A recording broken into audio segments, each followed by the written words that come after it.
Hello friends, welcome to another new video. এই ভিডিওতে আমরা ম্যাথ ফাংশনের ব্যবহার সম্পর্কে জানবো। তো আমরা এখানে দেখতে পাচ্ছি যে কতগুলো নাম্বার দেয়া আছে এবং কতগুলো টেক্সট দেয়া আছে। এবং এর রাইট সাইডে কলামে আমরা দেখতে পাচ্ছি যে এই নাম্বার কেসের ক্ষেত্রে আমাদের আউটকামটা কি আসে এবং টেক্সটের ক্ষেত্রে আমাদের আউটকামটা কিভাবে আসে এবং আমরা সেটা কিভাবে ইউজ করতে পারি ম্যাথের ক্ষেত্রে। প্রথমত আমরা যদি দেখতে চাই যে বাম পাশে যে নাম্বার কলামটা আছে এখান থেকে আমরা 5 কে খুঁজে বের করব।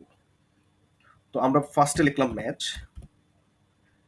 এরপরে আমরা আমাদের যে ভ্যালুটাকে আমরা খুঁজে বের করতে চাই 5 সেটা এখানে আছে কিনা। যদি আমরা কি করি 5 লিখলাম আমরা লুকআপ ভ্যালু যেটা আমরা খুঁজে বের করতে চাচ্ছি। আফটার দ্যাট আমাদের কি করতে হবে? কোন অ্যারে থেকে আমি খুঁজে বের করতে চাচ্ছি। যেমন এখানে আমি অ্যারেটা সিলেক্ট করলাম যেই অ্যারে থেকে আমি খুঁজে বের করতে চাচ্ছি। এরপরে আমরা এখানে দিব 0। এখন দেখতে পাচ্ছি আমরা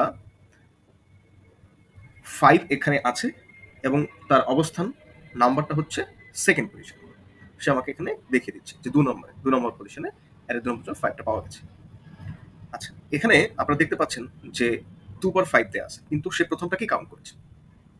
আচ্ছা, আফটার দ্যাট আমরা যদি টেক্সট ফাংশনে দেখি, ম্যাচ আমরা সিলেক্ট করলাম। এরপরে আমরা লুকআপ ভ্যালুটা লিখব।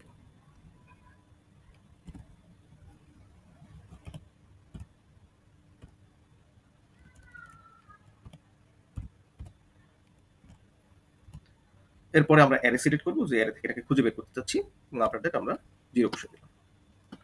আমরা দেখতে পাচ্ছি যে আমাদের টেক্সটের ফার্স্টের কলামটাতেই আমরা এবিসি যে টেক্সটটা খুঁজতে যাচ্ছিলাম সেটা ফাইন্ড আউট করেছে। ম্যাচ ফাংশন আপার কেস এবং লোয়ার কেসের মধ্যে পার্থক্য করে না।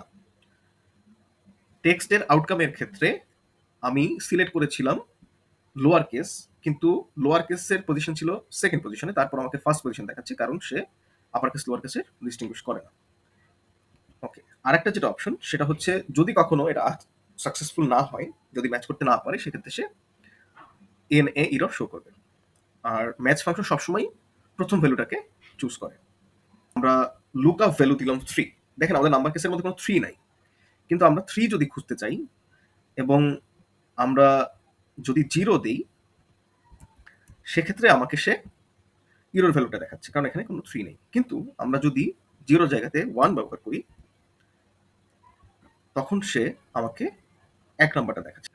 সুতরাং আমরা এখানে দেখতে পাচ্ছি যখন আমরা 1 দিচ্ছি 3 এর ক্ষেত্রে সে আমাকে তার কাছাকাছি ছোট যে ভ্যালুটা থাকবে সমান অথবা ছোট যে ভ্যালুটা থাকবে তার পজিশনটা ফাইন্ড আউট করে দেবে। রাইট সাইডে আমরা যে ফাংশন আর্গুমেন্টস এর একটা বার দেখতে পাচ্ছি, এই বার থেকেও আমরা ম্যাচ ফাংশনটা ইউজ করতে পারি। Thanks for watching.